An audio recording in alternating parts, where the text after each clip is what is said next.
matin, j'ai vu Armel. I saw Armel this morning. Je pensais qu'il était devant, donc. I thought he was right in front, Ça va plutôt pas mal. so that I wasn't doing too Mais, badly. je sais pas s'il est. Maintenant, je le vois plus. Now I donc, can't see him bizarre. anymore. It's weird. Sixth day into the race, off the Canary Islands, Armel Cléac'h, in a side-by-side fight with François Gabard and Bernard Stam, takes the lead of the Vendée Globe. Coming out of a particularly active front, the fleet can now head straight towards the equator. Memories of uncomfortable sailing slowly vanish in favor of now better navigating conditions. For the most, the demands of the course now seem to come together with the joy of being at sea.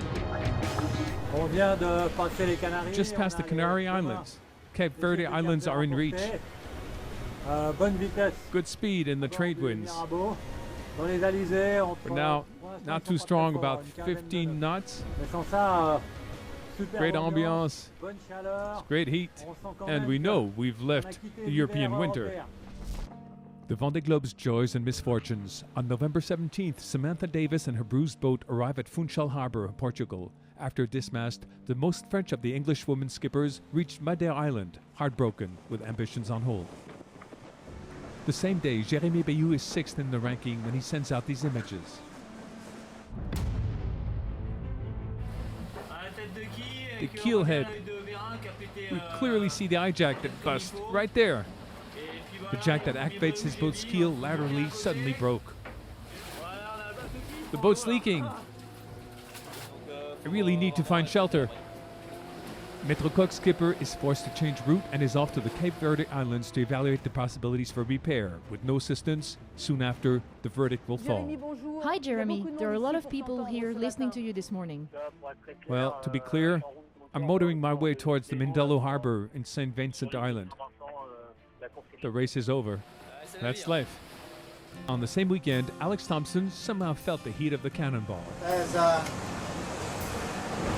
the tie bar, so you can see the problem.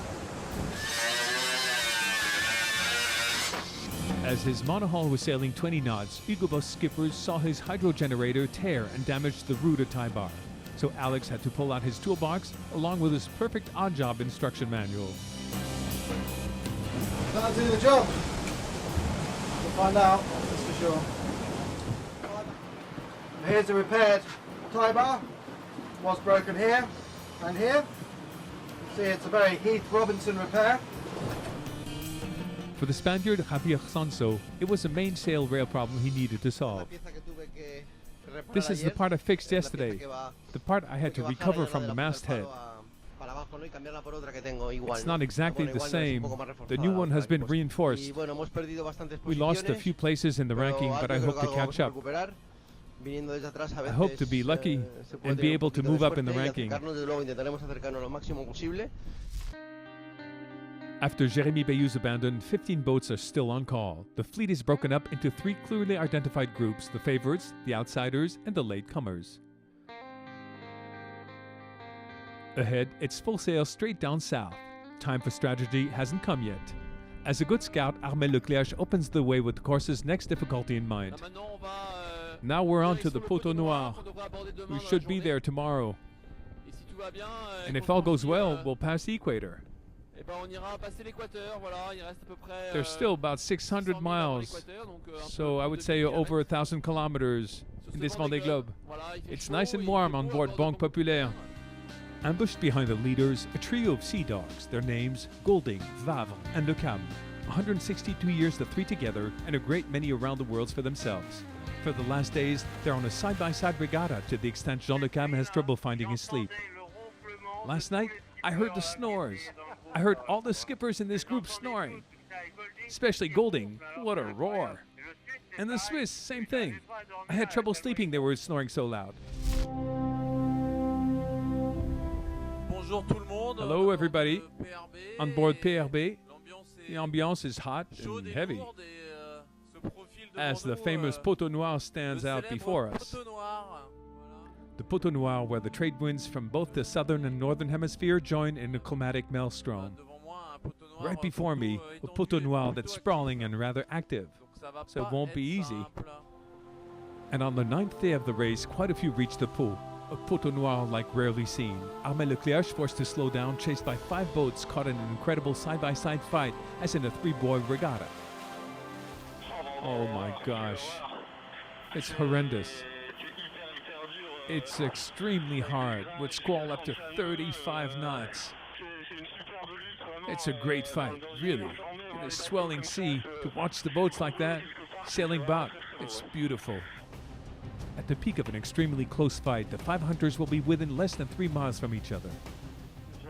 I'd never been through such a poteau noir. Last night were dantesque, with squall from all directions. I'm now beginning to see the end of the tunnel. I'm riding the wind in what could look like the beginning of trade winds. At the back of the fleet, the poteau noir is still far. Michel Desjoyaux would have called them coubertinistes, understand who may. They're in the race, but without the results pressure. Nevertheless, their determination has no equal than their enthusiasm and fantasy. So here's Team Plastique with the spinnaker. I'm at about 260 miles from the Cape Verde. Main sails, all out, spinnaker, and foresail. The sun, and great navigating conditions. And a special distinction is addressed to Alessandro Di Benedetto for his wonderful way of filming dolphins.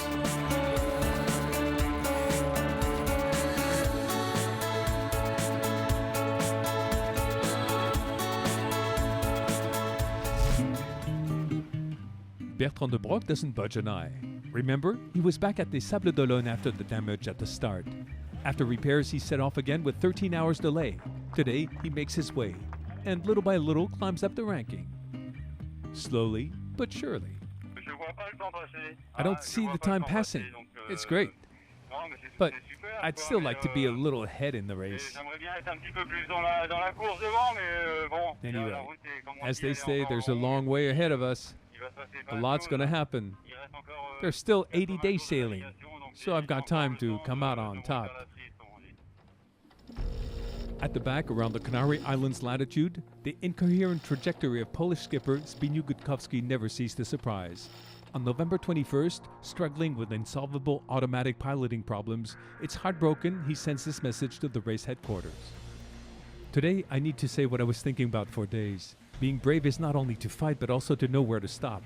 But I can't carry on like that. Having no autopilot means I can't race. And if I can't race, I have to retire. That's a tough decision, one of the toughest in my life. But that's the Vendée Globe. That's the power of the ocean, and you can't fight it. On the same November 21st, it's still as a leader that Armel Lecléac pulled out of the poteau noir to better cross this imaginary line, entrance gate into the southern hemisphere. So we just passed the equator a quarter of an hour ago. In 10 days and 19 hours, Armel Lecléac holds the second time lap reference of the route Les Sables d'Olonne the Equator, after Jean Le Cam's 10 days 11 hours in 2004. It's all fine. We're head over heels. A few hours later, coming from the South Atlantic, his close pursuers will join him. Hello, ladies and gentlemen. Here we are on direct on Massif for our crossing of the Poteau Noir. Not the Poteau Noir. That was really something. For the crossing of the equator. There we go. We passed the equator with Mr. F. With a remarkable start in the race, Bernard Stamm, despite little problems, has kept up the pace. The boat was tossed about like a cork, with no wind. The sails hit the daggerboard. It's a tear that's not hard to fix as such. But I can't get the sail down. I'm a little concerned. Behind the leaders group, my Golding passes the equator for the 22nd time. Chateau Angelus, Premier Grand Cru, Class A, 2009. What else? Jean Le Cam doesn't spare the good wines. 12th day into the race, 8 competitors now sail the Southern Hemisphere trade winds. Jean-Pierre Dick is among them. The Virbac Paprec skipper is well rested and well positioned. I'd say this was my first night rest with quite a few hours sleep. I took advantage that the pace and the waters were rather calm to rest. So that's a good thing. Anyway, always in an attacking position. We'll see how it all unfolds, but technically and tactically, I'm right on the dot. Ahead of the fleet for almost a week now, Armel Le Cléac'h doesn't give way. For the Banque Populaire skipper, as for his nearest pursuers, the time has come to negotiate the next stage. We're now going down the South Atlantic in the direction of the Cape Good Hope. But before that, we'll have to get around the Sainte-Hélène anticyclone. So I'll try to explain what's on the computer screen. We can see the fleet up here. Here, the Cape of Good Hope. And right in the middle, the Sainte-Hélène anticyclone.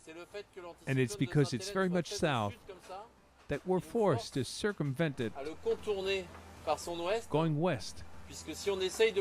Otherwise, if we tried east, we'd have headwinds instead of fair winds. So this is why we're making this detour. There may be some variations, but it's basically the way it'll be. And as a conclusion for François Gabard, an around-the-world race may also have a citrus fruit taste. I have a little surprise. Huh? What is that? It's a grapefruit. Ladies and gentlemen, be aware, this is my last fresh fruit for quite some time. We left from here. We're now off Brazil. And as you can imagine, we have quite some way to go. There. At least another 20,000 miles to cover in this Vendée Globe 2012-2013. End of this second week's race.